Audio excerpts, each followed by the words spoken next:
Listen, there is nothing that brings me more serotonin in life than shiny cardboard. Hi, hello, everybody. My name is Poseidon. I am your resident Pokemon TCG VTuber. I really like TCGs. I like Pokemon. I like One Piece. I like Vanguard. I like Grand Archive. I like most of the TCGs. Now, if I had a favorite one, it would honestly be Pokemon, and part of it is the nostalgia factor, and also it is the game I am the most competitive at. So we are going to be watching the corruption of Pokemon cards because, not gonna lie, nowadays it's really hard to find Pokemon cards, so I am very interested to hear what he has to say about it. So, yippee! Let's get into it. Pokemon cards. Such a fun, innocent hobby for kids. You know, opening packs, trading them, battling. It all brings so much excitement and joy. And really, that's what Pokemon cards are all about. Good, clean, wholesome fun. Right? Yep. Oh no! No! Trading cards sold at $5,275,000. Listen, we can't enjoy anything nowadays, can we? Pokemon cards are being used to commit crimes in Japan. Criminals have a way to hide their money behind an innocent child's card game. I'm scared for the hobby. Can I just say, do you know how embarrassing it must be? You know how embarrassing it must be to get arrested and then they're like, well, what did you do? And you're just like, I stole some Pokemon cards. Like, that's so embarrassing. Jail for life! I actually, having this as the future of Pokemon cards, it'll destroy the hobby. It already has. Okay, maybe not so fun. Pokemon cards have always been popular. I mean, it's Pokemon, you know, the single most lucrative media franchise of all time. Of course, the trading card game is popular. However, there's something I've noticed as of late. The Pokemon trading card game is very popular. More popular than it's ever really been. The Pokemon Company has beaten its record for most cards sold in a fiscal year 4 times in a row for the past 4 years. With the latest reported numbers being 11.9 billion cards sold during the last fiscal year. That is so many little pieces of cardboard being bought. Obviously, the card game what is that effect? Popular. Wait, what was that effect on the kid's eyes? Of cardboard being bought. What is happening here? Why is it looking like that? So many little pieces of cardboard being bought. I hate that. Whoever edited this, why did you do that? Obviously, the card game is incredibly popular. It is. I love Some it. might even say that it's so popular, it's kind of terrifying. This is but, so you know, embarrassing. We'll get to that. Grown men fighting in Costco over Pokemon. Who knew we would come to an age like this, you know? We'll get to that. Right now, I just want to dive into the question of how did all of this happen exactly? What are the factors at play that have brought upon this sudden Where did we go wrong? wave of interest and demand in the Pokemon trading card game? Well, in order to figure this out, we first need to jump back into the past 6 years, all the way back to the year 2020. Oh, Lord!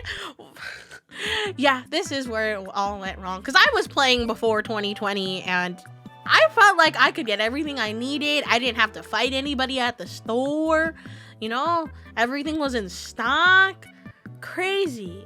So this was a pretty complicated year. For, you know, reasons, the world wasn't really operating the way it usually did. People were cooped up inside and in some cases weren't able to visit their friends and loved ones. It was kind of a scary time, and so naturally many people escaped into simple comforts like entertainment. I mean, in general, stuff like streaming services and video games really took off. You guys remember the Animal Crossing craze of 2020, I remember right? that. Don't ask how many hours I have on this game. It was kind of embarrassing, but I just on average, right, I would play like 7-8 hours of this game a day for like a good 6 months. So do the math. playing that game. People bought Switches just to play that game. Escapism was in high demand, and many companies benefited from this. These years of isolation were incredibly lucrative for entertainment companies like Nintendo and Netflix. I mean, just look at this rise in revenue for Nintendo alone. It was insane, and this was no different for the Pokemon trading card game. Obviously, when the world was shut down, people had a lot more time to invest in collecting Pokemon cards, namely the millennials who grew up with the trading card game who now had disposable incomes. Of course, it's only natural for a product to start to balloon in value after its target demographic grows up and, starts feeling all gooey and nostalgic for it. However, the added global isolation at the time multiplied this demand to an absurd degree until eventually it would explode. No! Ah! Wait! You should have put a jump scare! You didn't have to do me like that, man. No, you should have put a jump scare warning. I didn't want to see Logan. Stop it. Oh. Sorry. I have that visceral reaction every time Logan Paul gets mentioned. On October 14th, 2020, famed internet idiot Logan Paul, or is it Jake Paul? I get the two mixed up all the time. I do too. I just kind of assume they're two parts of the same organism that's divided itself through mitosis. Uploaded a video to YouTube where he purchased a PSA 10 base set Charizard This is card. where it all For went anyone who doesn't know wrong. what PSA 10 means, basically there's a company called Professional Sports Authenticator, or PSA, where you can have your cards graded on a scale of 1 to 10. There's a large number of factors that can affect a card's value. Is that Tord such as Reckless? Scratches, smudges, warping, and all of these are taken into account. It is Tord Reckless. With 10 being a gem mint, meaning it's basically flawless. And in the case of rare vintage cards, will fetch a very high price for collectors. Logan Paul bought his gem mint Charizard for $150,000. And the crazy part is that this is chump change compared to the card he would buy afterward. The 1998 Pikachu Illustrator card, what many consider to be the holy grail of Pokemon card collecting. This card was never made available to purchase. Instead, it was handed out in various Japanese contests where fans would illustrate their own I love Pokemon the art cards. of that. Logan purchased this card. I love crayon art. I have a whopping weak spot for them. $5.25 million, and would go on to set a record for most lot of expensive money. Pokemon card ever sold at a private sell. Of course, given how many subscribers he has, these videos would explode and would bring people into the hobby like never before. I mean, in general, Pokemon card influencers have been on an unprecedented rise. Live streams where people will just unbox boxes and boxes of booster packs get... I see this every single day. When I'm scrolling on TikTok, whether it's like Pokemon, One Piece, I have even seen like Vanguard opened on these type of streams. It's crazy. Millions of views. When you add all of this to the fact that Pokemon cards have always been somewhat addicting to collect, especially when you look at some of the art for the newer cards, you have a perfect storm of elements that have led to the current day craze for Pokemon cards. Not only are cards more valuable today than they were pre-2020, but the market in general is incredibly volatile, and the value of certain cards can jump drastically. One of the best examples of this is the recent... A lot of my illustrators have gone up in price. I think I have like a Drowsy illustrator. I have to look up 1 second. From Scarlet and Violet. I got it when it was maybe like $4. I pulled it from a pack. Nowadays, it is ungraded $53.18. Ungraded, just raw. Crazy how much these go up. That's I can't do math. 1,000% increase almost. I'm sorry. Flame me, please. If I'm giving you the wrong math. An alternate full art Umbreon VMAX card from the Evolving Sky set, which has been nicknamed Moonbreon by the community for the art that's depicted one of on my the dream card cards itself. for sure. Last year, this single card sold for over $1,000, and that was without it even being graded by PSA, which typically most collectors aren't going to buy a card for that exorbitant of a price without it being graded. That's just how much hype there is for Pokemon cards in this day and age. And quite frankly, it's kind of scary. It is. It's horrifying. Oh, In here we May go. of This year, footage from Here a we local Costco was go. released, which shows several individuals, well, acting like rabid animals trying to get their hands on the newest release set of Pokemon cards, to the point that people were getting physical with each other. In general, it seems Pokemon cards have brought out a darker side of many individuals, and it's kind of getting This out is of embarrassing. hand. In 2021, Target actually had to temporarily ban all sales of Pokemon cards for the safety of their employees, as well as the fact that many people were literally just stealing them. It's getting kind of ludicrous. There was a point in 2021 where a Japanese man literally planned a heist to break into a store to steal cards. Like, he literally descended down into the store with a Mission Impossible style. I can understand why various outlets would feel the need to stop selling Pokemon cards, and while many stores have resumed selling them, now they'll typically just keep them in the back or even lock them up. This is an actual picture from my local CVS. The Pokemon cards are now locked within a special little plastic bin that requires you to ask one of the store employees to unlock it for you. I remember when you could just go to checkout, get a few gummy bears, maybe a Dr. Pepper, and just grab a booster pack from the latest expansion on your way out. But now you have to look at another individual in the eyes and unironically say, "Hey, can you unlock the Pokemon cards for me?" And you have to feel the eyes of the CVS checkout lady bore into you, judging you as she calls over the guy with the keys. And everyone in line behind you is waiting impatiently, just trying to buy their sleep medication, as you have to go with the key man to the toy section and point out to him which pack from the stupid baby card game you want to buy. I'm sorry, that was a bit of a tangent. The saddest thing about all this is that these people, the ones straight up threatening violence, acting like herds of chaotic animals to buy the newest sets, they probably don't even care all that much about the cards in the first place. These, my friends, are what we call scalpers. For anyone who doesn't know, a scalper is basically someone who will buy a highly demanded product in bulk and then sell it immediately after for much higher than its retail cost. These are the people who are selling these cards for hundreds and thousands of dollars, and the worst part is that, well, they can get away with it. Like I said, the hype for Pokemon cards is incredibly high right now. People are very passionate about the hobby to the point that they don't care. They'll pay over $1,000 if it means that they can have their own Moonbryon card, and thus the scalpers make a fortune, and some poor sucker paid a month's worth of rent for a shiny piece of cardboard. And sometimes it isn't even just for the highly sought after cards. Some scalpers might even try to get away with manipulating the price for cards that might not otherwise have been seen as desirable, but feel as though they can get away with it in this storm of hype.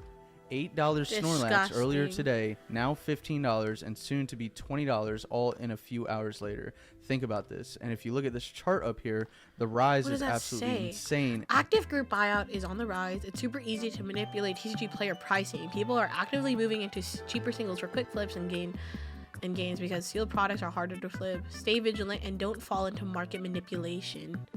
That is so disgusting. I'm honestly, like, this is so sad. In just 1 month, we are seeing 130% increase, which is really happening over a period of a short amount of days. These numbers are very scary to me. When somebody's buying 4 copies at $20, it is very hard to believe. Another one at 18, another one at 20. This is on the same day that they were selling for $8, and now you've got 10 of them being bought from one person for $15. It's manipulation. I think manipulation is a very real thing, and I think we're going to start, unfortunately, probably seeing a lot more of it.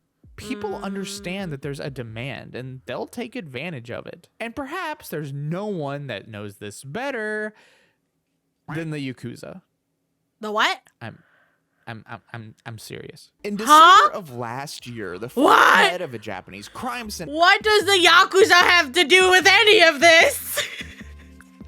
What do they have to do with any of this? Syndicate informed Shukan Gendai Online that the Yakuza, or basically the Japanese mafia if you aren't aware, would often use Pokemon cards as a means of laundering money. Money laundering is basically where you take money that's obtained illegally and make it appear as though it's actually legal. The anonymous Yakuza head is quoted as saying, "Many criminals who commit bank transfer fraud are converting the money they steal into Pokemon cards. Shady money can't be deposited in a bank, and there's a risk of it being stolen if you hold it in cash. Pokemon cards are easy to hide, and if you take them overseas and cash them there, you can't get tracked down." So basically, What the the Yakuza hell? will take the physical cash that they get, buy a ton of cards with it, then sell it afterward to claim their clean money. And that might sound odd. After all, how are they supposed to know which packs have the cards that people want to buy and that they can make their money back with? And to that, all I have to say is that you gravely underestimate the lengths that Japanese criminals will go. Like, do you not remember the Japanese Mission Impossible guy? Like, come on. Certain rare cards actually differ in various small ways compared to common cards. And apparently these differences can actually be measured without even having to open the packs. Specialized metal detectors can actually pick up on packs that have rare cards in them. What Even the small hell? weight differences from pack to pack can be measured on special scales and can help inform them which packs have the ones they need. And this is kind of mind-blowing to me that we're now to the point that Pokemon cards have become Metal a legit method detectors? to commit organized I crime. know people were using scales. They've been using scales for a long time. But now we have gone to metal detectors? You people are crazy! I never thought it would get to this I didn't either!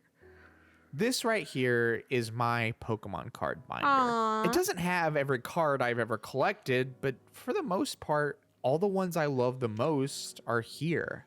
And they've always been here. This is so Pokemon wholesome. cards for me This have part. always just been a fun little hobby. Something I can just get momentarily lost in from time to time. Sure, not every card I own is an incredible super rare gem mint PSA 10 or whatever, and quite frankly, most of them are probably commons and haven't been stored in the best way. But to me, they're still special because they're mine, and they've always been here with me. I remember back in the 90s and early 2000s when Pokemon cards were just so innocent. They were just a fun thing for people to play with and collect, but now it almost feels like there's something else entirely. The culture surrounding them feels so cynical now, and honestly, I yearn for those early days when everything just seemed so much more simple. I don't know, but what I do know is I'll always have these cards, and they'll always remind me of a time when life was just a bit less complicated. Yeah. Honestly, I'm really sad. Because I feel very similar where this is just an innocent hobby. This was something that was enjoyed mostly by kids at the time, back then, like you said, I remember going to Walmart with my parents and like grabbing a pack off of the like card aisle and giving it to my mom and begging her to get it for me. Being so excited when she would and open the pack and being able to pull level X's and stuff. So, and nowadays kids can't even experience that anymore. And for me, that makes me really sad. Am I going to blame Logan Paul? Yes, absolutely. Fuck that guy. He fucking sucks. But also shame on all the adults trying to profit off of a children's card game. And because he's right, most of the people who do scalp don't actually care about the cards. They probably don't even like Pokemon. So to see these people, taking this product and flipping it to make a profit and forcing people who actually care about the product to pay more, go fuck yourselves. And if you're gonna comment down below trying to defend these scalpers, fuck you too. Well, anyways, that is it for today's react. If you liked this video, please be sure to leave a comment, like, and subscribe, and let me know your thoughts on this. And yeah, thank you so much for watching. Bye-bye.